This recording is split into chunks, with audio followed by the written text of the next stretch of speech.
వాలంటీర్ల వ్యవస్థకు సంబంధించి చాలా ప్రైవేటు సమాచారాన్ని వెళ్ళిపోతుంది అని చెప్పి అంటారు. వాలంటీర్ల వ్యవస్థ మీద మీ ఒపీనియన్ ఏంటి? గ్రామాల్లో వాళ్ళ పనితీరు బాగుందా బాగాలేదా? ఈ మధ్య కూడా వాళ్ళు సమ్మె చేస్తున్నట్టున్నారు వేతనం పెంచమని. వాళ్ళు చెప్పిన పని ఇతను చేస్తున్నాడు అంతే. కానీ నేను చేసే స్ట్రైట్ ఫార్వర్డ్ క్వశ్చన్ ఏంటంటే అండి, ఇక్కడ 151 మంది ఎమ్మెల్యేలు గెలిచారండి, 22 మంది ఎంపీలు గెలిచారు. కానీ ఆ 151 మంది ఎమ్మెల్యేలు, ఆ 23 మంది ఎమ్మెల్యేలు మీ పిల్లలు కూడా ఎవరో ఒకళ్ళు ఆ వాలంటరీగా జాయిన్ చేసి చేసుకుంటుంటే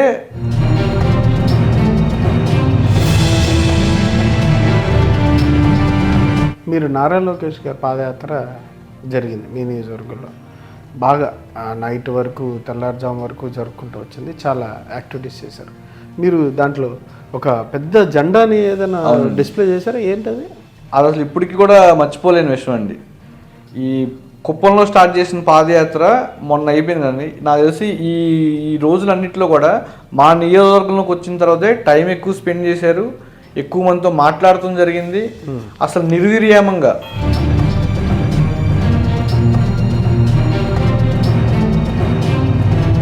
ఏంటి నారా లోకేష్ గారు అంటే అంత భక్తి ఏంటి? ప్రేమ, భక్తి, అభిమానమా? రాజకీయాల వరకేనా, లేకపోతే అధినేత కుమారుడేనా, లేకపోతే నాయకత్వ లక్షణాలు ఉన్నాయన్నా? నాయకత్వ లక్షణాలు 100% ఉన్నాయి సార్. రెండు, ఇవాళ ఎవరైతే ఆయన విమర్శించారో ఇవాళ ఆయన చూసి భయపడే పరిస్థితి తీసుకొచ్చాడండి ఆయన. ఫస్ట్ చాలా, నేను ఆ మాట చెప్పకూడదు, చాలా విమర్శించాడు, పాదయాత్ర చేయలేడు అన్నాడు. ఎటువంటి అసలు ఇతనికి ఏ అధికారం ఉందని చెప్పని పాదయాత్ర చేస్తున్నాడని కూడా అన్నాడు. మరి ఆ రోజు జగన్మోహన్ రెడ్డిని అధికారంలో తీసుకురావడానికి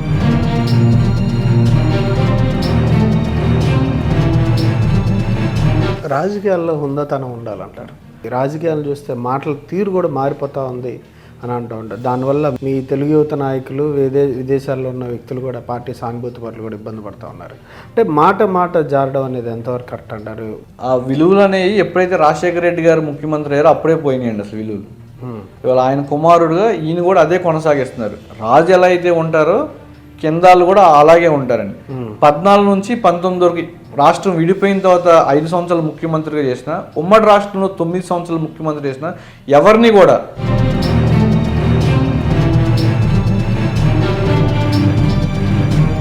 యూత్కి సంబంధించి నాకు ఉపాధి అవకాశాలు ప్రభుత్వం ఫెయిల్ అయిందని చెప్పారు.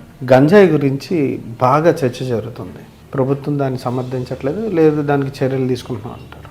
మీ జిల్లాలో పరిస్థితి ఏంటి? గంజాయి దేశంలోనే రాష్ట్రం మొదటి స్థానంలో ఉంది.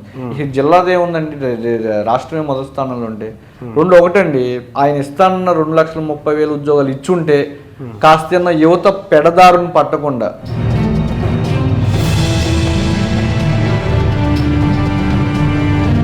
కానీ మీ జిల్లా నుంచి నాయకులకు సంబంధించి మాట్లాడే వాళ్ళు ఉన్నారు. ఇటు పక్కన గన్నవరం కావచ్చు, లేదంటే కొడాల నాని గారు కావచ్చు. అంటే ఆ పార్టీ, ఆ నియోజకవర్గాల్లో తెలుగు యాక్టివిటీస్ ఎట్లా ఉన్నాయి? రేపు అధికారంలోకి వస్తున్నావంటే ఆయా నియోజకవర్గంలో ఉన్న యువత పని ద్వారానే ఇన్ఛార్జీలకు కూడా కాస్త వెసులుబాటు కలగజేసుకుని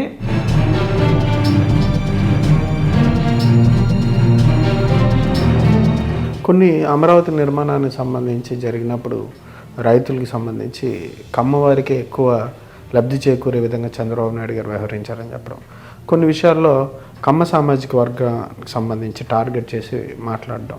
ఇవాళ రాష్ట్రం మొత్తం మీద కార్పొరేషన్ చైర్మన్లు కానివ్వండి, ఈ వీసీలు, ఈసీలు కానివ్వండి, ఇంక ఇతర పోస్టులు ఇయ్యన్నా కానీ దగ్గర ఒక 1,500, 2,000 పోస్టులు ఉంటే 1,000 పైచిలకు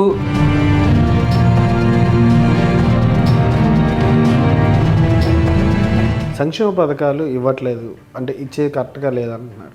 మీరు కూడా అదే సంక్షేమ పథకాలు పెద్ద ఎత్తున ప్రకటించారు మినీ మేనిఫెస్టోలు ఇప్పటి వరకు. అంటే ఎట్లా మరి రాష్ట్ర ఆర్థిక పరిస్థితి ఎట్లాగా? ఇప్పుడు ఈ ముఖ్యమంత్రి వచ్చిన తర్వాత మన రాష్ట్రానికి వచ్చిన పెట్టుబడులు ఎంత, నువ్వు ఏ పథకాన్ని దేని ద్వారా ఉపయోగిస్తున్నావు, అది ఒకటే లాజిక్ అండి. ఆ రోజు నారా చంద్రబాబు నాయుడు గారు పెట్టిన కియో ద్వారానే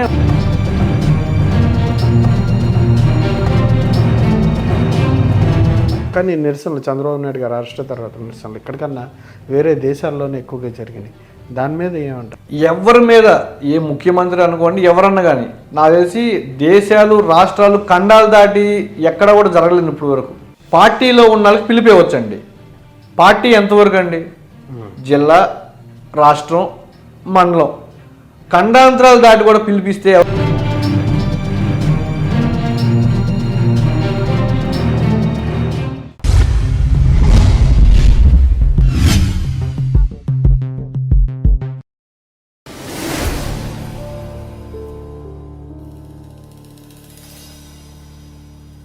నమస్కారం చౌదరి గారు.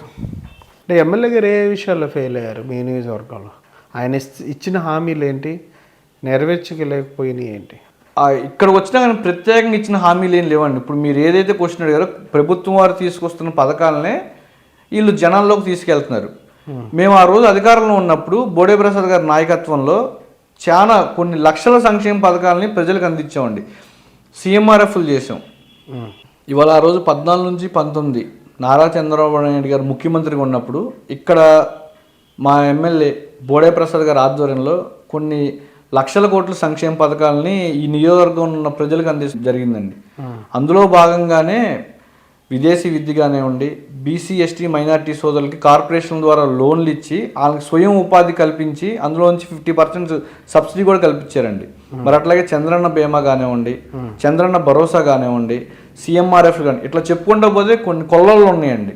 ఇవాళ నీకేమైనా ఒక ఇబ్బంది వస్తే హాస్పిటల్కి వెళ్తే 1 లక్ష 2 లక్షలు ఖర్చు అయితే సీఎంఆర్ఎఫ్ అనే ఒక మహా మంచి పథకం ద్వారా డైరెక్ట్ ముఖ్యమంత్రి గారి దగ్గర నుంచి డబ్బులు తీసుకొచ్చి బోడే ప్రసాద్ గారితో పాటుగా ఆ రోజు ఎమ్మెల్సీగా వ్యవహరించిన వైవీబీ రాయం ప్రసాద్ గారు కూడా ఆయన చేతనైనంత ఆయన చేశారు, ఈయన చేయాల్సింది ఈయన చేశారండి. సో ప్రజలకి మాకు ఇది లేదు అనుకోకుండా చేసాం. మరి ఇవాళ ఈ మూర్ఖపు ముఖ్యమంత్రి ఎవరైతే మూర్ఖంగా వ్యవహరిస్తున్నారో జగన్మోహన్ రెడ్డి నాయకత్వంలో పనిచేస్తున్న ఎమ్మెల్యేలు కానీ ఎవరన్నా కానివ్వండి, అసలు ఇవాళ సీఎంఆర్ఎఫ్లు ఏమైపోయినాయి, ఆరోగ్యశ్రీ ఏమైపోయింది. అట్లాగే ఇతను ముఖ్యమంత్రి అయిపోయిన తర్వాత ఫస్ట్ సంతకం నాకు ఇంకా గుర్తున్నది, కరెంటు బిల్లులు పెంచనని చెప్పని ఫస్ట్ సంతకం చేశాడు.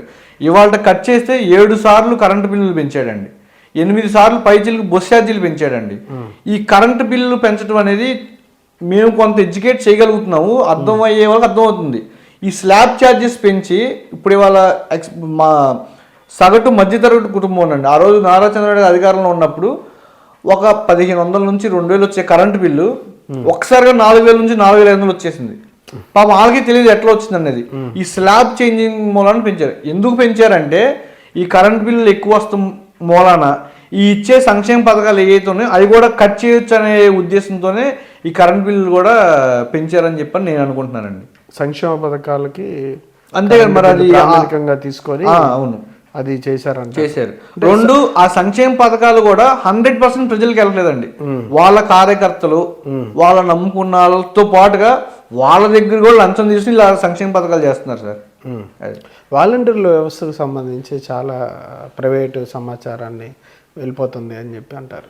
వాళ్ళేమో చంద్రబాబు నాయుడు గారి హయాంలోనే ఎవరు వ్యక్తిగత సమాచారాన్ని అంతా సేకరించేశారని వాళ్ళు అంటారు. వాలంటీర్ల వ్యవస్థ మీద మీ ఒపీనియన్ ఏంటి? గ్రామాల్లో వాళ్ళ పనితీరు బాగుందా బాగాలేదా? ఈ మధ్య కూడా వాళ్ళు సమ్మె చేస్తున్నట్టున్నారు వేతనం పెంచమని. ఒకటండి, ఫస్ట్ వాలంటీర్స్ అని స్టార్ట్ చేశాడు, తర్వాత సేవకులు అని చెప్పని ఏదో ఒక పదం వాడాడు దానికి. నేను పాపం వాళ్ళని కామెంట్ చేయదలుచుకోలేదు. వాళ్ళు చేస్తున్న పని అయితే మంచి పని, ఎక్కడో ఒకళ్ళిద్దరి ద్వారా కొంత మిస్లీడ్ అవుతుంది కానీ ఇక్కడ మన పరిధిలో అయితే లేదు. వాళ్ళు చెప్పిన పని ఇతను చేస్తున్నాడు అంతే. కానీ నేను చేసే స్ట్రైట్ ఫార్వర్డ్ క్వశ్చన్ ఏంటంటే అండి, ఇక్కడ 151 మంది ఎమ్మెల్యేలు గెలిచారండి, 22 మంది ఎంపీలు గెలిచారు. కానీ ఆ 151 మంది ఎమ్మెల్యేలు, ఆ 23 మంది ఎమ్మెల్యేలు మీ పిల్లలు కూడా ఎవరో ఒకళ్ళు ఆ వాలంటరీగా జాయిన్ చేసి చేసుకుంటుంటే నేను కూడా హర్షిస్తా. సార్ ఇవాళ నేను మిమ్మల్ని డైరెక్ట్ క్వశ్చన్ చేస్తున్నానండి, 5000కి ఎవరు సార్ పనిచేస్తుంది ఇవాళ? పాపం వాళ్ళు చాలా కష్టపడుతున్నారు. నేను వాళ్ళు విమర్శించట్లేదండి, వాళ్ళకి ఏమన్నా ఇంకో రూపాయి పెంచవచ్చు మీరు పోని, వాళ్ళు పడుతున్న కష్టానికి. సో మీరు కూడా మీ ఎమ్మెల్యేలు, మీ ఎమ్మెల్సీలు, మీ ఎంపీలు, మీ ఎంపీపీలు, మీ జెడ్పీటీసీ పిల్లలను కూడా ఎవరో ఒకరు వాళ్ళతో పాటు సమానంగా మీరు కూడా ఆ ఉద్యోగం చేపిస్తే బాగుండేదని చెప్పి నా ఫీలింగ్ అండి. అంటే జీతం పెంచట్లేదు, గౌరవవేతనం ఈ మధ్య సమ్మె చేస్తున్నారు కదా, దాని గురించే మీరు మాట్లాడారు. అంతేనండి, వాళ్ళు చేస్తున్న పని అనేది నేను తప్పటట్లా, వాళ్ళు చేస్తున్న పనికి ఇంకొంచెం ఇస్తే బాగుంటుంది అనేది నా ఫీలింగ్. బట్ నేను అదే అనేది స్ట్రైట్ ఫార్వర్డ్ నేను అదే అడుగుతున్నా, మీ పిల్లలు కూడా ఆ పని మీరు చేపిస్తారని అడుగుతున్నా నేను. అందుకని మీరు నారా లోకేష్ గారి పాదయాత్ర జరిగింది మీ నియోజకవర్గంలో, బాగా నైట్ వరకు తెల్లారుజాము వరకు జరుపుకుంటూ వచ్చింది, చాలా యాక్టివిటీస్ చేశారు. మీరు దాంట్లో ఒక పెద్ద జెండాని ఏదైనా డిస్ప్లే చేశారా? ఏంటది? అది అసలు ఇప్పటికీ కూడా మర్చిపోలేని విషయం అండి. ఈ కుప్పంలో స్టార్ట్ చేసిన పాదయాత్ర మొన్న అయిపోయింది కదండి. నాకు తెలిసి ఈ ఈ రోజులన్నింటిలో కూడా మా నియోజకవర్గంలోకి వచ్చిన తర్వాతే టైం ఎక్కువ స్పెండ్ చేశారు, ఎక్కువ మందితో మాట్లాడటం జరిగింది. అసలు నిర్వీర్యామంగా ఆఫ్టర్నూన్ 3 o'clock స్టార్ట్ చేస్తే ఆ మరుసటి రోజు ఎర్లీ మార్నింగ్ 4:30కి ఆపారండి పాదయాత్ర. దారి పొడుగును అలాగే జనం ఉన్నారు, అలాగే స్వాగతం పలికారు. ఆయన కూడా ఎక్కడ కొంత అలసిపోయిన మాట వాస్తవం, అయినా కూడా ఆయన కూడా పాపం యాక్టివ్గా ఉండి అందరితో ఇంటరాక్ట్ అవుతూ జరిగిందండి. రెండు, మా నియోజకవర్గంకి వచ్చేపాటికి, మా నియోజకవర్గం దాటిన తర్వాత గన్నవరం ఎంటర్ అయ్యేపాటికి 2300 కిలోమీటర్లు మైల్ రైన్ రీచ్ అవుతుంది జరిగింది. సో ఈ పాదయాత్రలో ఆయన ఏదైతే హామీలు ఇచ్చాడో, ఆయన ఎక్కడెక్కడైతే ఈ స్తంభాలు అవన్నీ కూడా ఆవిష్కరించాడో, అట్ ద సేమ్ టైం మా 7 నియోజకవర్గాల ఇన్ఛార్జీలు కూడా అక్కడ జరుగుతున్న కార్యక్రమాలు, మా తెలియదు కార్యక్రమాలతో పాటుగా ఒక 2300 feet ఫ్లాగ్ని అక్కడ ఆయనతో ఆవిష్కరింప చేసామండి. 2300 మ్యాక్సిమం నాకు తెలిసి ఆల్మోస్ట్ 1 కిలోమీటర్ దాకా ఉంటుంది. అది కిలోమీటర్ పొడవు ఉంటుందండి. పట్టుకున్నారా? పట్టుకునే ఉన్నాము. ఇక కొంత మేరకు నడుచుకుంటూ వచ్చాడు ఆయన. ఈ తత్మని మేమే తీసేయడం జరిగింది. అదే వచ్చి పాస్ అయిపోయిన తర్వాత తీసేసుకుంటూ వచ్చాం. అదే మీరు ఆ పాదయాత్రలో ఆ ఇన్సిడెంట్ కొంచెం బాగా హైలైట్ అయింది. అవునండి. అది ఏంటి, నారా లోకేష్ గారు అంటే అంత భక్తి ఏంటి? ప్రేమ, భక్తి, అభిమానమా? రాజకీయాల వరకేనా, లేకపోతే అధినేత కుమారుడేనా, లేకపోతే నాయకత్వ లక్షణాలు ఉన్నాయన్నా? నాయకత్వ లక్షణాలు 100% ఉన్నాయి సార్. రెండు, ఇవాళ ఎవరైతే ఆయన విమర్శించారో ఇవాళ ఆయన చూసి భయపడే పరిస్థితి తీసుకొచ్చాడండి ఆయన. ఫస్ట్ నేను ఆ మాట చెప్పకూడదు, చాలా విమర్శించాడు. పాదయాత్ర చేయలేడు అన్నాడు. ఎటువంటి అసలు ఇతనికి ఏ అధికారం ఉందని చెప్పని పాదయాత్ర చేస్తున్నాడని కూడా అన్నాడు. మరి ఆ రోజు జగన్మోహన్ రెడ్డిని అధికారంలో తీసుకురావడానికి షర్మిలకి ఏ అధికారం ఉందండి?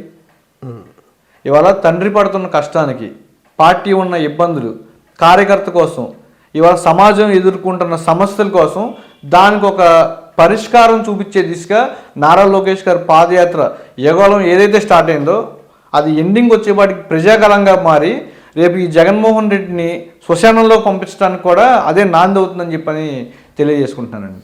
రాజకీయాల్లో హుందాతనం ఉండాలంటారు, కానీ ఈ రాజకీయాలు చూస్తే మాటల తీరు కూడా మారిపోతూ ఉంది అని అంటూ ఉంటారు. దానివల్ల మీ తెలుగు యువత నాయకులు, విదేశాల్లో ఉన్న వ్యక్తులు కూడా, పార్టీ సానుభూతి పట్ల కూడా ఇబ్బంది పడుతూ ఉన్నారు.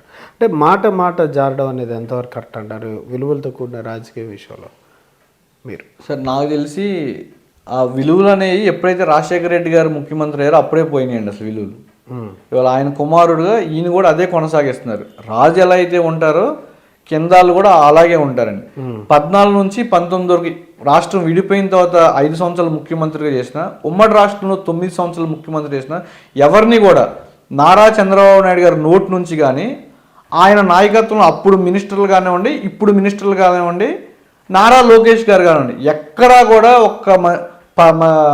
చెడు పదజాలం అనేది ఎక్కడ వాడలేదండి. నాకు తెలిసి మీరు కూడా ఎక్కడ చూసుండ్రు. మనం ఎప్పుడైతే ఓడిపోయిన తర్వాత మరి వాళ్ళలో ఉన్న క్షణికావేశాన్ని కంట్రోల్ చేసుకోలేకో, వాళ్ళు ఏది చేస్తున్నా కూడా ప్రజలు ఇంకా తెలుగుదేశం వైపు మొగ్గుతున్నారనే విషయంతోనో ఫస్ట్ బూతులకి శ్రీకారం చుట్టిందే వైఎస్ఆర్సీపీ పార్టీని. అయినా కూడా మేము ఎక్కడ ఏ మాట తోలనాళ్ళ.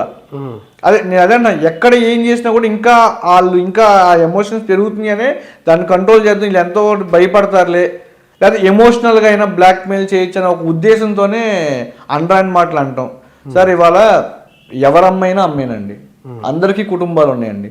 నువ్వు అన్నమాట మేము నిన్ను అనొచ్చు కదా, నువ్వు చేసిన పనే మేము రేపు నీకు చేయమని చెప్పి గ్యారంటీ ఏంటి? ఒక 100 మందిని ఆపగలమండి, ఎక్కడో ఎవరో ఒకరు ఉంటారు, అందరిని ఆపగలమా? సార్ ఎక్కడో దాకా నేనే ఉన్నానండి.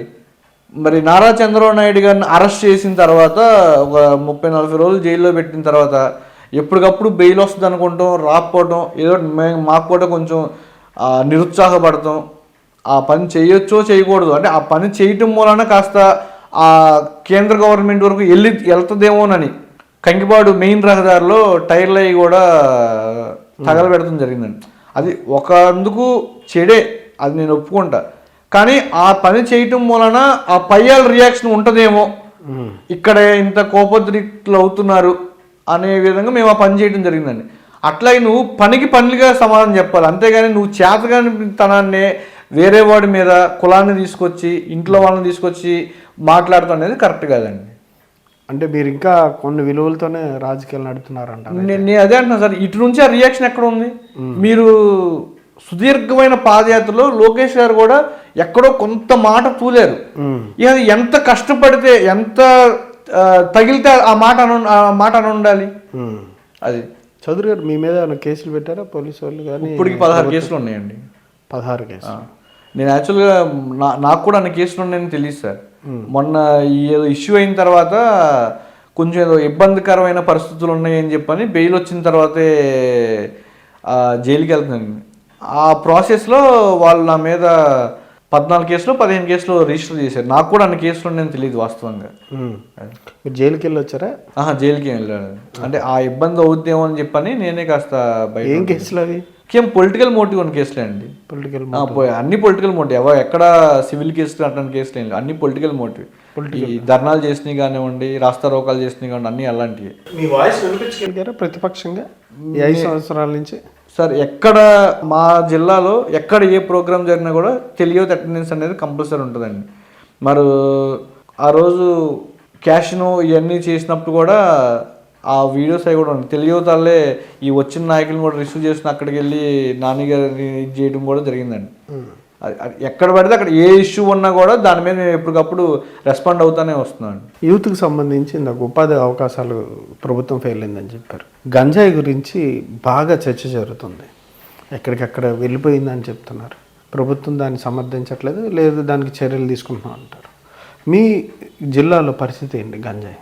సార్ మా జిల్లాలోనే కదండి, రాష్ట్రంలోనే మొదటి స్థానంలో ఉన్నాయి వాళ్ళ గంజాయిలో. కృష్ణా జిల్లానా? కృష్ణా జిల్లా కానీ అసలు దేశంలోనే రాష్ట్రం మొదటి స్థానంలో ఉంది. ఈ జిల్లాదే ఉందండి, రాష్ట్రమే మొదటి స్థానంలో ఉంటే. ఒకటండి, ఆయన ఇస్తానన్న 2,30,000 ఉద్యోగాలు ఇచ్చుంటే కాస్త యువత పెడదారుని పట్టకుండా, సరే వాళ్ళ సగటున గవర్నమెంట్ ఉద్యోగాలు తీసి కాసేపు పక్కన పెడదామండి, ప్రైవేట్ ఇండస్ట్రీస్ నేను నువ్వు తీసుకొచ్చి ఇంజనీరింగ్ చేసినా డిగ్రీ చేసిన వాళ్ళైనా కూడా సంవత్సరం వచ్చేపాటికి ప్రతి సంవత్సరం 16-17 లక్షల మంది బయటకు వస్తున్నారు. వాళ్ళకైనా నువ్వు ఏదో ఒక ఉపాధి కల్పించుంటే బాగుండేది. అది కూడా లేదు. ఆ రోజు నారా చంద్రబాబు నాయుడు గారు అధికారంలో ఉన్నప్పుడు కియా కానివ్వండి, ఫాస్కాన్ కానివ్వండి, సంతూర్ సోప్ ఫ్యాక్టరీస్ కానివ్వండి, హీరో హోండా ఫ్యాక్టరీస్ కానివ్వండి, అట్లా కొన్ని లక్షల పెట్టుబడులు తీసుకొచ్చి నాకు తెలిసి అక్షరాల 5,13,315 మందికి జాబ్ కల్పించిన, ఆ రోజు జాబ్ కల్పించారని చెప్పి సాక్షాత్తు మన కీర్తిశేషులు ఆ రోజు మంత్రిగా ఉన్న ఐటీ మంత్రిగా ఉన్న గౌతమ్ రెడ్డి గారే అసెంబ్లీలో చెప్పారండి. ఇవాళ గవర్నమెంట్ పోయిన తర్వాత నువ్వు ఇస్తానన్న జాబ్లు నువ్వు ఇవ్వాల. దాంతో పాటుగా ఇవాళ సగటున మొన్న ఒక సర్వే కూడా వచ్చిందండి. దేశంలోనే మన రాష్ట్రంలో 17% ఉంటే, ఏది చదువుకున్న వాళ్ళు పట్టభద్రులు నిరుద్యోగులుగా ఉంటే, ఇవాళ మన రాష్ట్రంలోనే అది 35% ఉందండి. సో అది ఎటు తీసుకెళ్తున్నాడు అనేది ఆయన్నే అర్థంలో చూసుకుని క్వశ్చన్ చేసుకుంటే బాగుంటుంది. సో ఇవ్వండి, వీటన్నిటి ద్వారానే కాస్త ఏమైనా ఇల్లు పక్కదోవ పడతాం ఇవన్నీ జరుగుతుంది. దాని వరకు మాత్రం జరుగుతుంది అంటారు. మహిళలు కొంచెం సాటిస్ఫాక్షన్గానే ఉన్నారు అంటున్నారు జగన్మోహన్ రెడ్డి గారి పరిపాలన. కాదా సార్? మహిళలకి కాదండి, ఏ గవర్నమెంట్లో అయినా కూడా సాటిస్ఫాక్షన్ ఉన్నాళ్ళు ఉంటారు, అన్సాటిస్ఫైడ్గా ఉన్నాళ్ళు కూడా ఉంటారండి. ఇవాళ మీరు అంటున్నారు ఇన్ని సంక్షేమ పథకాలు చేస్తున్నా కూడా ఎందుకంత భయం జగన్మోహన్ రెడ్డికి? ఎందుకు అభ్యర్థులను మారుస్తున్నాడు? ఎందుకు ఎమ్మెల్యేలను మారుస్తున్నాడు? అసలు ఇవన్నీ తీసేయండి. ఏ రోజైనా ఆయన అధికారంలోకి వచ్చిన తర్వాత ఈ సెకండ్ వరకు మగోడ్లాగా నిస్సిగ్గుగా ధైర్యంగా రోడ్డు మీద రాగలిగాడండి? ఒక మీటింగ్ అడ్రస్ చేయగలిగాడండి? ఢిల్లీ వెళ్తాడు సార్, ఎందుకు వెళ్తాడో తెలియదు, మళ్ళీ వచ్చి ప్రెస్ మీట్ పెట్టాడు. ఇవాళ రాష్ట్రంలో ఇన్ని అశుభాలు ఉన్నా కూడా ఒక్క దాని మీద ఇప్పుడు వరకు స్పందించిన ముఖ్యమంత్రి ఇతగాడేనండి.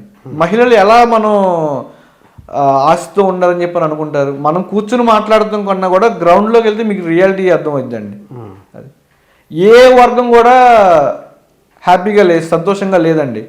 అందరూ కూడా ఏదో ఒక ఇబ్బందులు పడుతూనే ఉన్నారు. కానీ మీ జిల్లా నుంచి నాయకులకు సంబంధించి మాట్లాడే వాళ్ళు ఉన్నారు. ఇటు పక్కన గన్నవరం కావచ్చు, లేదంటే కొడాల నాని గారు కావచ్చు. వీళ్ళంతా గతంలో కొడాల నాని గారు అయితే తెలుగు యువత నుంచి అటు వెళ్ళారు, వంశీ గారు అయితే ఆయన ఉన్నారు. అంటే ఆ పార్టీ ఆ నియోజకవర్గాల్లో తెలుగు యువత యాక్టివిటీస్ ఎట్లా ఉన్నాయి? చాలా బాగున్నాయండి. మేము చెప్పదలసిన ఒకటే అండి, రేపు అధికారంలోకి వస్తున్నామంటే ఆయా నియోజకవర్గంలో ఉన్న యువత పని ద్వారానే ఇన్ఛార్జీలకు కూడా కాస్త వెసులుబాటు కలగ చేసుకుని ఆయా ఇన్ఛార్జ్ని గెలిపించుకోవడం కూడా జరుగుతుందండి. అంటే ఆ నియోజకవర్గాలు కూడా గెలవబోతున్నారు ఈసారి ఏమైనా గన్నవరం ఖచ్చితంగా గెలుస్తాం. నేను అదే అంటున్నాను సార్, మాటకి మాట సమాధానం చెప్పడం కన్నా మాటకి పని ద్వారా సమాధానం చెప్పాలనేది నా ఆలోచన అండి. మేము ఖచ్చితంగా గెలుస్తున్నాం అనేది రేపు గెలిచినాక మాట్లాడతాం మేము. అంటే మీరు మాటకి మాట కాకుండా పని ద్వారా సమాధానం చెప్తారు ఆ కాన్స్టిట్యున్సీ ప్రధానంగా. ఇప్పుడు వేగ్గా గెలిచేస్తున్నాం అనుకుంటాం కన్నా ఇవాళ గుడివాడ నియోజకవర్గం ఉందండి. మొన్నటిదాకా రావు వెంకటేశ్వర గారు ఇన్ఛార్జ్గా ఉన్నారు. ఇవాళ కోటి ఆశలతో చాలా మంచి పనులు చేస్తున్నాడు, చాలా సర్వీస్ యాక్టివిటీస్ చేస్తున్నాడు. వెనుగల రాము గారిని రావు వెంకటేశ్వరరావు గారి ఆశీస్సులతోనే రేపు వెనుగల రాము గారు కూడా ఆ నియోజకవర్గంలో జెండా పాతానికి సంసిగ్ధమై ఉన్నారండి. మరి అట్లాగే మీరు అడుగుతున్నారు గన్నవరం మొన్నటిదాకా బచ్చుల అర్జున్ గారు ఉన్నప్పుడు కీర్తిశేషులు ఆయన ఉన్నప్పుడు కూడా చాలా బాగుంది పార్టీ. ఇవాళ వెంకట్రావు గారు వచ్చిన తర్వాత ఇంకొంచెం మైలేజ్ పెరిగిందండి సార్. ఆ నియోజకవర్గంలో కానీ ఈ నియోజకవర్గంలో క్యాడర్ ఎక్కడ డిస్టర్బ్ అవ్వలేదు సార్. క్యాడర్ పార్టీని అంటుపెట్టుకున్నారు. సో రేపు ఇవాళ అక్కడ అభ్యర్థులు గెలుస్తున్నారంటే క్యాడరు తెలుగు పని దూరం ద్వారానే అభ్యర్థులు కూడా రేపు మేము గెలిపించుకోవడం జరుగుతుంది. మీ నియోజకవర్గ పరిధిలో మీ మండలంలో మీరు ఏమైనా నోటిఫై చేశారా? సమస్యలు మీరు పరిష్కరించిన సమస్యలు ఏమైనా ఉన్నాయా? మెయిన్ రోడ్లు సార్. ఇప్పుడు కాటూరు మెయిన్ సెంటర్ నుంచి కళాపాలెం గుడివాడ మీదుగా వెళ్ళే మెయిన్ రహదారి ఒకటి అసలు బాల అది ఎట్లా కొట్లా సరి చేసి ఒక లైన్ అయితే వేసారు. మరి అట్లాగే కాటూరు నుంచి ముదునూరు సాయిపురం అటు నుంచి కూడా గుడివాడ వచ్చండి. అది అసలు ప్రధాన రహదారి. అసలు ఈ 5 సంవత్సరాలు పట్టించుకున్న పట్టించుకున్న పాపం లేదు. మరి అట్లాగే వారు ప్రభుత్వం ఇష్టంతోనే మరి ఇల్లు ఇచ్చారు కదా, అక్కడైనా కూడా రోడ్లో డ్రైన్ వేస్తే బాగుంటుంది. అక్కడ కూడా సరైన ఫంక్షనింగ్ జరుగుతుందా ఆ లేఅవుట్లో? కొంతవరకు ఈ కరెంట్ పోల్స్ నిలబెట్టారు కానీ కరెంట్ అయితే ఇంక ఇవ్వలేదండి. కొంత చోట్ల ఇచ్చారు, కొన్ని చోట్ల అయితే ఇవ్వలే. నేను అనేదండి, ఎవరైనా అధికారంలోకి వచ్చిన తర్వాత ఇప్పుడు మీరు మా ఊరే రావాలండి, మెయిన్ రహదారే కదా. రేపు ఎక్కడో సార్ ఉంటారు, కొంచెం ఆ డ్రైనరీ బాగుంటేనే కదా అందరూ ఇది ఉండేది. సో అవి కూడా సమకూర్చలేని పరిస్థితుల్లో ఈ గవర్నమెంట్ ఉంది. అవన్నీ సరి చేసి మీరు స్థలాలు ఇచ్చుంటే బాగుంటుందండి. 2 ఇప్పుడు ఇక్కడ 400 ఎకరాల్లో స్థలాలు ఇచ్చారండి. ఎప్పుడు లేని పాపం మొన్న వర్షానికి కృష్ణా జిల్లా రైతులను చాలా నష్టపోయారు. అది సగం మునిగిపోయింది. రేపు అక్కడ ఎట్లా ఉంటారు వాళ్ళు? ఆమోదయోగ్యంగా లేవని అంటున్నానండి. అయ్యా 400 ఎకరాల్లో కూడా నీళ్ళు నిలిచాయండి. అంతే కదండి. అదొకటి. ఇప్పుడు ఈ ఊళ్ళో ఉన్న డ్రైన్ అంతా కూడా అటే వెళ్తుంది. రేపు పాపం వాళ్ళే ఇబ్బంది పడాలి. నేను అనేది ఇప్పుడు మీరు స్థలాలు ఇస్తాం ఓకే, రోడ్డు డ్రైన్ ఎన్ని కరెక్ట్గా చేసి ఇచ్చుండి ఇంకా బాగుండేది. మొన్న వచ్చుంటే అసలు మీకు అర్థమైపోయేది, సగానికి సగం మునిగిపోయి ఉన్నాయి అన్ని. మొన్న రైతులకు ఇన్పుట్ సబ్సిడీ ఇచ్చారా? ఇవ్వలేదండి. ఏదో రాసుకున్నారు కానీ ఇప్పుడు వరకు అది జరగలేదు. అట్లా ఏం జరగలేదు, జరగదు కూడా. మీరు రాజకీయాల్లోకి వచ్చిన తర్వాత ఏ పదవి నుంచి మొదలైంది మీ ప్రస్థానం? నాకు ఓటు హక్కు వచ్చిన కొత్తలోనే ఈ గ్రామ కమిటీ ఉంటుంది కదా, గ్రామ కమిటీలో కూడా కార్యదర్శిగాను ఇందులో చేశానండి నేను. తర్వాత అక్కడ నుంచి చదువుల నిమిత్తం విజయవాడ రావటం, ఇక్కడ విజయవాడలో అర్బన్ పార్టీ టీఎన్ఎస్ఎఫ్ ఉపాధ్యక్షుడిగా చేశానండి విజయవాడ అర్బన్. తర్వాత మళ్ళా ఉయ్యూరు మండలం తెలుగు అధ్యక్షుడిగా చేశాను. ఇప్పుడు తెలుగు జిల్లా అధ్యక్షుడిగా చేస్తున్నాను. వెనకాలేమో బాలయ్య బాబు ఫోటో ఇంత పెద్దది పెట్టారు. ఏంటి అంత ఆరాధ్యమా? ఇష్టం అండి. అంటే వాళ్ళని చూస్తానే పెరిగాం. అందుకని ఆ ఫస్ట్ నుంచి, ఆ చిన్నప్పటి నుంచి వాళ్ళ మీద ఉన్న హరికృష్ణ గారు అన్న, బాలయ్య బాబు అన్న, ఈవెన్ పురంధేశ్వర్ గారు అన్న గౌరవం. వాళ్ళ కొడుకు, పెద్దయిన కొడుకు కూతురు కాబట్టి ఆయన మీద ఉన్న ఇష్టంతో. ఎర్రన్నాయుడు గారి ఫోటో ఉంది. మాకు రాజకీయ అవగాహన లేని టైంలో ఎంపీ అంటే ఇలా ఉంటాడు, పార్లమెంట్లో ఈ సమస్యలు ఇలా మాట్లాడాలి అనేది ఆయన్ని చూసిన తర్వాత నేను చాలా ఇన్స్పైర్ అయ్యానండి. 2 ఇంకా కారణం ఏంటంటే, మాకు ఇక్కడ 2009 అధికారం కోల్పోయిన తర్వాత గద్దె రామ్మోహన్ గారు ఇక్కడ ఇన్ఛార్జ్గా ఉన్నారు. ఆయన ఆధ్వర్యంలో ఈ కృష్ణలంక కరకట్ట కోసం అని చెప్పి రిటర్నింగ్ వాల్ గురించి అనేక పోరాటాలు, ఉద్యమాలు చేస్తుండారు రామ్మోహన్ గారు. కృష్ణలంకలో నాకు తెలిసి నెలకో 2 నెలలకు ఏదో ఒక ప్రోగ్రాం పెట్టారు. అప్పుడు మాకు ఆయన ఈ జిల్లా ఇన్ఛార్జ్గా ఉన్నారు ఎర్రన్నాయుడు గారు. ఆయన వచ్చినప్పుడల్లా రామ్మోహన్ గారి ఆధ్వర్యంలో మేమే రిసీవ్ చేసుకునే వాళ్ళం.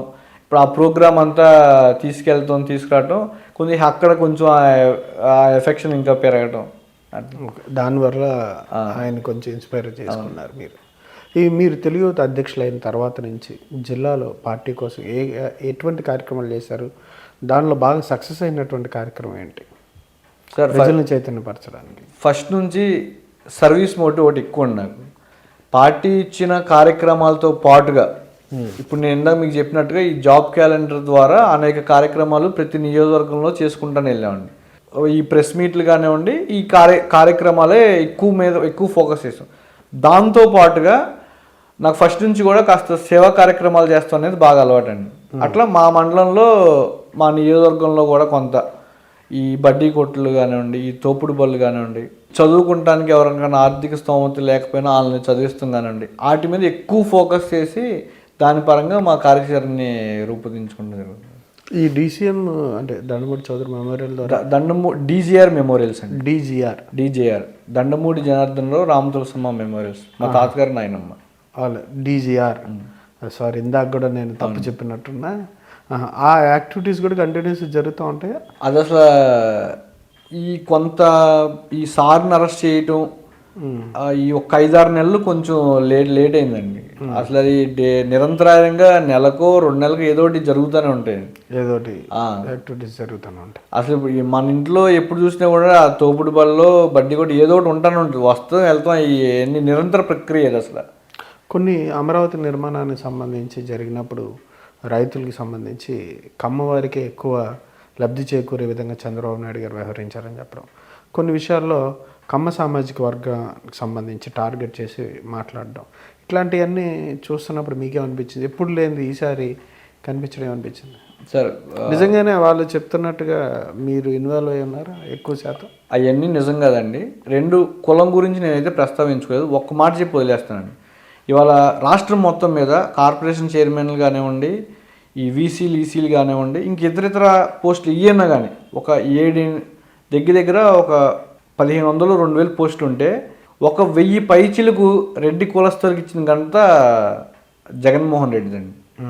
2 ఇవాళ 14 మన రాష్ట్రం విడిపోయిన తర్వాత కూర్చోడానికి కుర్చీ లేదు, అసెంబ్లీ లేదు, హైకోర్టు లేదు, ఎటువంటి సదుపాయాలు లేని ప్రాంతాన్ని 13 జిల్లాలకి ఇక్కడైతే మిడిల్గా ఉంటుంది, ఆమోదయోగ్యంగా ఉంటుంది. అటు నుంచి శ్రీకాకుళం నుంచి రావాలన్నా, కడప నుంచి రావాలన్నా కూడా ఇది మిడిల్ విజయవాడ గుంటూరు అనేది ఫస్ట్ నుంచి వ్యాప్తిగా ఉంటుందని చెప్పని అందరికీ ఆమోదయోగ్యంగా ఉండేటట్టు 33,000 ఎకరాలు ఒక గొడవ ఒక ఇది లేకుండా చంద్రబాబు గారు తీసుకుంటే, దాన్ని ఆ రోజు ప్రతిపక్ష నేతగా ఉన్న జగన్మోహన్ రెడ్డి కూడా 33,000 ఎకరాలు కాదు ఇంకా తీసుకోవాలి, రాజధాని బాగా కట్టాలని చెప్పి సమర్థించాడండి. నీకు 3 రాజధానుల ఆలోచన ఉంటే నువ్వు ఆ రోజు ఎందుకు సమర్థించావు జగన్మోహన్ రెడ్డి? నువ్వు ఆ రోజే కాదనాలి కదా. సో ఒక 6 ఎకరాలు ఏదో ఒక భూ వివాదంలో వెస్ట్ బెంగాల్లో ప్రభుత్వాలు కూలిపోయిన సందర్భాలు కూడా ఉన్నాయండి. అలాంటిది 33,000 ఎకరాలు ఇవ్వడం అంటే మాటలు కాదండి, ఒక మాట లేకుండా. సో దాన్ని ఈ కంటిన్యూ చేసుంటే బాగుండేది సార్. చేయకుండా మళ్ళీ ఈయన వచ్చి 3 రాజధానులు అని చెప్పని ఆ ప్రాంతాల మధ్య విద్వేషాలు, కులాల మధ్య చిచ్చులు పెట్టి ఏదో ఈయన కాలయాపన చేసి మళ్ళీ అధికారంలో రావటం అనుకుంటున్నాడు కానీ అవన్నీ జరగవండి. 2 ఈ కుల వ్యవస్థ కానీ ఈ ప్రాంతాల మధ్య చిచ్చులు పెడతాం కానీ ఇవన్నీ కూడా ఈయన వచ్చినాకే చూస్తున్నాం సార్. ఇవన్నీ మనం మీరు రాష్ట్రం విడిపోయిన తర్వాత 5 సంవత్సరాలు ముఖ్యమంత్రిగా ఉన్నప్పుడు, ఉమ్మడి రాష్ట్రంలో 9 సంవత్సరాలు ముఖ్యమంత్రి ఉన్నప్పుడు ఏ రోజైనా చంద్రబాబు నాయుడు గారి పక్కన కమ్మ కులస్తు ఇస్తే పదవులు ఇచ్చి ఉండొచ్చు, ఎక్కడో 1-2. అంతేగాని ప్రతిభా భారతి గారిని స్పీకర్ చేసిన ఘనత ఎవరిదండి? ఆవిడ ఎంత హుందాగా ప్రవర్తించిందండి. రాజశేఖర రెడ్డి అంత హీట్గా ఉన్న టైంలో కూడా సభను చాలా కంట్రోల్డ్గా చేశారండి. నేను ఇవాళ ఈ మాట అనొచ్చో లేదో నాకు అర్థం కావట్లేదు సార్. అంటే కనుక నన్ను ఎక్స్క్యూజ్ చేయండి. స్పీకర్ అయ్యి ఉండి నువ్వు ఒక 10 మందికి చెప్పాల్సింది పోయి ఇవాళ ఈ రాజకీయంలో లంజిత్వం అనే పదం వాడిన స్పీకర్ని ఇతనే చూస్తున్నాడు. వీళ్ళని మనం దేంతో పోల్చాలండి? వీళ్ళందరినీ మీరు ఏం చెప్తున్నారండి? మీరు ఏం మెసేజ్ ఇస్తున్నారండి? అంటే నియోజకవర్గంలో పక్కన పెట్టేస్తే స్టేట్ వైడ్గా ఆంధ్రప్రదేశ్లో మీరు అధికారంలోకి వస్తారని చెప్తున్నారు. తెలుగుదేశం రావాల్సిన ఆవశ్యకత ఏముంది? జగన్మోహన్ రెడ్డి గారు ఎందుకు వద్దు? నేను ఇందాక కూడా అడిగానండి, అతను ఎందుకు కావాలనేది మా స్ట్రైట్ ఫార్వర్డ్ క్వశ్చన్. ఇవాళ ఈ వ్యవస్థనంతా కూడా అస్తవ్యస్తం చేసేసి అతలకుతలం చేశాడు. జాబులు లేవు, సంక్షేమం లేదు, అభివృద్ధి లేదు. వీటన్నిటినీ కూడా మళ్ళీ గాడిలో పెట్టి రాష్ట్రాన్ని మంచి పరిపాలన అందించి యువతకి ఒక మంచి ఉద్యోగ కల్పన జరగాలన్నా కూడా సమాజంలో అందరూ కూడా సంతోషంగా ఉండాలంటే ఒకటే ఒక పేరండి, నారా చంద్రబాబు నాయుడు గారు. ఆయన వస్తేనే మళ్ళీ అభివృద్ధి సంక్షేమం రెండు కళ్ళగా తీసుకెళ్తాడు, మన పాలన గాడిలో పెట్టగలడనే నమ్మకం ఇవాళ మాకు కాదండి, సగటు మానవుడు కూడా అదే అభిప్రాయంతో ఉన్నారని చెప్పని నేను తెలియజేసుకుంటున్నాను. సంక్షేమం గురించి ఇందా చెప్పారు, మొదటి నుంచి అదే డిస్కషన్ జరుగుతుంది. సంక్షేమ పథకాలు ఇవ్వట్లేదు అంటే ఇచ్చేది కరెక్ట్గా లేదంటున్నారు. మీరు కూడా అదే సంక్షేమ పథకాలు పెద్ద ఎత్తున ప్రకటించారు మినీ మేనిఫెస్టోలు ఇప్పటి వరకు. అంటే ఎట్లా మరి రాష్ట్ర ఆర్థిక పరిస్థితి ఎట్లాగా? చంద్రబాబు నాయుడు గారి దగ్గర ఏమైనా మ్యాజిక్ ఏమైనా ఉందా? సార్ మ్యాజిక్ ఏం లేదు సార్. ఇప్పుడు ఈ ముఖ్యమంత్రి వచ్చిన తర్వాత మన రాష్ట్రానికి వచ్చిన పెట్టుబడులు ఎంత, నువ్వు ఏ పథకాన్ని దేని ద్వారా ఉపయోగిస్తున్నావు, అది ఒకటే లాజిక్ అండి. ఆ రోజు నారా చంద్రబాబు నాయుడు గారు పెట్టిన కియో ద్వారానే ఒక ఇయర్లీ వచ్చేసి 4,500 crores నీకు ట్యాక్స్ వస్తుందండి ఇవాళ. అంటే నేను అనేది ఒక పెట్టుబడులను తీసుకొచ్చి దాన్ని ట్యాక్స్ రూపేణా కనుక చేసుకుని దాన్ని మళ్ళీ ప్రజల సంక్షేమానికి వాడుకోవాలనేది సార్ నారా చంద్రబాబు నాయుడు గారి ఆలోచన అండి. ఎవరైతే ఆలోచన ఎక్కడ చేస్తున్నారంటే అసలు మనకు వచ్చిన పెట్టుబడులు ఎంత, గ్రౌండింగ్ అయిన సంస్థలు ఎంత, నువ్వు ఉద్యోగ కల్పన ఎంతమంది చేసావు, నువ్వు ట్యాక్స్లు ఎక్కడ తీసుకుంటున్నావు, ఒక్క జే ట్యాక్స్ ద్వారా వచ్చిన డబ్బులు నువ్వు పంచుతున్నావు కానీ ఆ డబ్బునే మోడీకి ఇస్తున్నారు తీసుకెళ్ళి, ఆ డబ్బునే అమిత్ షాకి ఇస్తున్నారు తీసుకెళ్ళి వాళ్ళు అడుగుతుంటే, మళ్ళీ దాన్నే పంచుతున్నారు. మీరు అడిగిన స్ట్రైట్ ఫార్వర్డ్ ఒకటే క్వశ్చన్ అండి, ఆయన ఏమి మ్యాజిక్ చేయడండి, ఆయన మొహం చూసి అభివృద్ధి జరుగుతుందండి, ఆయన మొహం చూసి పెట్టుబడులు వస్తాయండి, ఆయన మొహం చూసి ఉద్యోగ కల్పన జరుగుతుందండి. ఇక్కడ వాటన్నిటి ద్వారానే సంక్షేమాన్ని కూడా అట్లాగే బ్యాలెన్స్ చేసుకుని ముందు తీసుకెళ్తాడని చెప్పి మేము నమ్మట్లేదండి, వాళ్ళు జనం నమ్ముతున్నారండి దాన్ని. జనాల దగ్గర నుంచి ఇది ఉందండి. ఆయన అక్రమ కేసు అని మీరు అంటారు, సక్రమమే అని చెప్పి వాళ్ళు అంటారు. ఆ స్కామ్కి సంబంధించి ఇన్నర్ రింగ్ రోడ్డు కావచ్చు, లేదంటే స్కిల్ డెవలప్మెంట్ స్కామ్ కావచ్చు, లేకపోతే తదితర ఇంకా 2-3 కేసులు కూడా బెయిల్ కోసం అప్లై చేస్తారు. అంటే వీటన్నిటి వెనక ఏముందంటారు? ఏమీ లేదు సార్.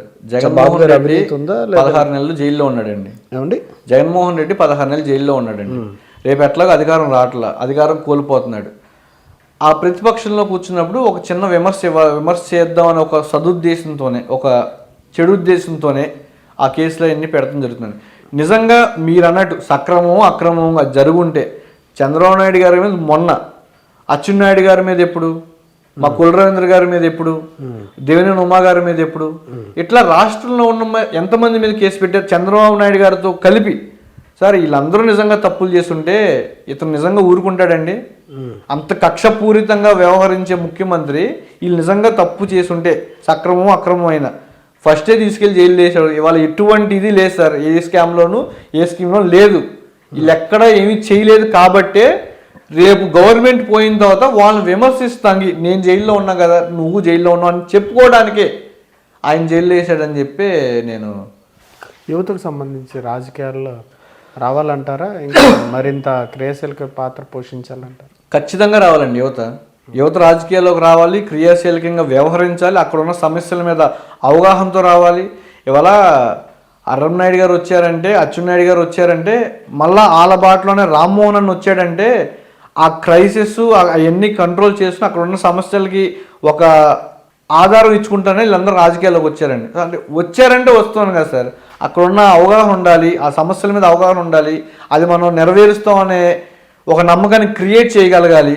చేసి రాజకీయాల్లోకి వస్తే బాగానే ఉంటుందండి. కానీ నిరసనలు చంద్రబాబు నాయుడు గారు అరెస్ట్ తర్వాత నిరసనలు ఇక్కడికన్నా వేరే దేశాల్లోనే ఎక్కువగా జరిగినాయి, దాని మీద ఏమంటారు? ఆయన మీద ఉన్న అభిమానమేనండి. నాకు తెలిసి జరిగిందని చెప్పి మీరే అంటున్నారు కదా, ఎవరి మీద ఏ ముఖ్యమంత్రి అనుకోండి ఎవరన్నా కానీ నాకు తెలిసి దేశాలు రాష్ట్రాలు ఖండాలు దాటి ఎక్కడ కూడా జరగలేదు ఇప్పటి వరకు. మనం ఆయన మీద ఉన్న అభిమానంతో శత జయంతి ఉత్సవాలు ఒకటి బాగా ఎక్స్పోజ్ అయినాయి బాగా. అట్ ద సేమ్ టైం అది మంచి పని ఆయన గుర్తుంచుకోవడానికి. ఇవాళ ఈయన మీద జరిగింది అన్యాయం, ఈయన పెట్టిన అక్రమ కేసే కదా. ఇప్పుడు ఒకటి సార్, పార్టీలో ఉన్న వాళ్ళకి పిలిపేయవచ్చండి. పార్టీ ఎంతవరకు అండి? జిల్లా, రాష్ట్రం, మండలం, ఖండాంతరాలు దాటి కూడా పిలిపిస్తే ఎవరెక్కుతారు సార్ రోడ్డు చెప్పండి? ఆ అభిమానము ఆయనతో ఎంతో కొంత లబ్ధి పొందుతేనే కదండి. ఆ రోజు ఐటీ తీసుకొచ్చాడు కాబట్టి ఆ ఉద్యోగం చేసుకుని అక్కడ ఉన్న వాళ్ళు నిజంగా ఆ గ్రాంట్, ఆ కృతజ్ఞత చూపించుకున్నారండి ఇవాళ ఆయనకి. ఆయన మీద పెట్టిన కేసు తప్పుడు కేసు అని చెప్పని ఈయన పెట్టిన తర్వాత దేశంగా రాష్ట్రం ఖండాంతరాలు దాటి కూడా చెప్పి మాట్లాడుకున్నారండి. అంతవరకు ఉంటుంది. మీ భవిష్యత్ ప్రణాళిక ఏంటి? ఒకటే సార్, నా పరిధిలో మా జిల్లాలో ఉన్న ఫస్ట్ మా నియోజకవర్గ ఇన్ఛార్జ్ బోడే ప్రసాద్ గారితో పాటుగా గన్నవరం, గుడివాడ, పెడన్, బందరు, అవినిగడ్డ, మా వరలరామయ్య గారు వాళ్ళ అబ్బాయి మా వరలరాజు అన్నను కూడా వీళ్ళందరినీ ఎమ్మెల్యే ఉమ్మడి అభ్యర్థులుగా, అంటే ఇవాళ ఇన్ఛార్జీలు వీళ్ళు ఉన్నారు కాబట్టి చెప్తున్నా, రేపు ఉమ్మడి అభ్యర్థులుగా ఎవరిని వాళ్ళు ప్రతిపాదించినా వాళ్ళని గెలిపించుకుంటే మా ఎజెండా అండి. వీళ్ళని గెలిపించుకుంటేనే నారా చంద్రబాబు నాయుడు గారు ముఖ్యమంత్రి అవుతారండి. మొన్నది తెలుసో తెలియక ఒక క్లాస్ నడిచిందండి, చంద్రబాబు నాయుడు గారు ముఖ్యమంత్రి అయిపోవాలి, మన ఎమ్మెల్యేలు గెలవకూడదు. అసలు ఎమ్మెల్యేలు గెలవకుండా ముఖ్యమంత్రి చంద్రబాబు గారు ఎట్లా అవుతారండి? సో నా మెయిన్ ఫోకస్ అలా మా జిల్లాలో ఉన్న 7 నియోజకవర్గాల ఎమ్మెల్యేలు గెలిపించుకోవాలా, చంద్రబాబు నాయుడు గారిని ముఖ్యమంత్రి చేసుకుంటే ధ్యేయంగా పనిచేస్తున్నాను. ప్రత్యేక హోదా ఇంకా రాదా మీకు? ఖచ్చితంగా రాదండి. ప్రత్యేక హోదా రాదు, మన రైల్వే జోన్ రాదు, ఉక్కు కర్మాగారం రాదు. ఈ మనం ఇవన్నీ మాట్లాడుకోవాలంటే డేస్ అయిపోతాయండి. 25 మంది ఎమ్మెల్యేలు ఇవ్వండి, నేను మోడీ మెడలు వంచి ప్రత్యేక హోదా తీసుకొస్తానన్న మనిషి మోడీని ఎందుకు కలుస్తున్నాడో తెలియదు, కలిసినప్పుడు ఏం మాట్లాడతాడో తెలియదు. సరే ముఖ్యమంత్రిని తీసిండండి, సరే నీకు ఓటేసిన ప్రజలు ఇబ్బందులు ఉన్నారని చెప్పి కనీసం కొంతన్న కన్సెంట్ ఉండాలి కదా సార్. ఇవాళ తెలుగుదేశం నారా చంద్రబాబు నాయుడు గారి నాయకత్వంలో సైకిల్ గుర్తు మీద గెలిచిన 3 ఎంపీలు, గల్లా జయదేవ్ గారు కానివ్వండి, కేసీఆర్ నాని గారు కానివ్వండి, రామ్మోహన్ కానివ్వండి, ప్రత్యేక హోదా, రైల్వే జోను, ఇంక ఇతర సమస్యల మూలం వీళ్ళు మాట్లాడుతున్నాయి. కానీ ఎక్సెప్ట్ ఈ 3 ఎంపీస్, ఈ 22 మంది అక్కడికి వెళ్ళి అడ్డగాడిదలు ఏం చేస్తున్నారండి? పార్లమెంట్లో నవ్వుతున్నారు సార్ మనం బిహేవియర్ని చూసి. ఒక పార్లమెంట్ ఎంపీ చేసిన పనికి రాష్ట్రం పరువు పోయిందండి. మన మొహం తీసుకెళ్ళి ఎక్కడ పెట్టుకోవాలో తెలియట్లేదు ఆయన చేసిన పనికి. దాన్ని కూడా సమర్థిస్తున్నారు వీళ్ళు. వాళ్ళ మహిళల్లో ఒక నవ్వుతుంది సార్, యువత హలో రామా అంటూ నెత్తిలు బాతుకుంటున్నారు వీళ్ళు చేసిన పనికి. అది ఆయనగా ఆ పేరు చెప్పడం కూడా అనవసరం అండి. అంతేనా? పేరు చెప్పడం కూడా అనవసరం సార్. ఇవాళ ఒక పేరు చెప్పడం మొదలు పెట్టుకుంటే చాలా మంది పేర్లు చెప్పాలి మనం అక్కడ. అది పదజాలాలు కానివ్వండి, వీళ్ళు వ్యవహరించిన తీరు కానివ్వండి, ఆయా నియోజకవర్గాల్లో వీళ్ళు చేస్తున్న అసాంఘిక కార్యక్రమాలు అన్నీ కూడా. అదండి. Okay sir, thank you sir, thank you very much అండి. ఇదండి దండమూడి నాగలక్ష్మణ్ చౌదరి, అలియాస్ దండమూడి చౌదరి యాక్టివిటీస్, అట్లాగే నియోజకవర్గానికి సంబంధించి కానీ తెలుగుత ఆధ్వర్యంలో జరుగుతున్న కార్యక్రమాలు, అన్న క్యాంటీన్ నిర్వహణకు సంబంధించి కానీ, తెలుగుదేశం పార్టీ ఎందుకు రావాలనే విషయాలు, జగన్మోహన్ రెడ్డి గారు ఎందుకు వద్దనే విషయాలు ఇవాళ ఆయన ఇంటర్వ్యూ ద్వారా తెలియజేశారు. Thank you sir, thank you.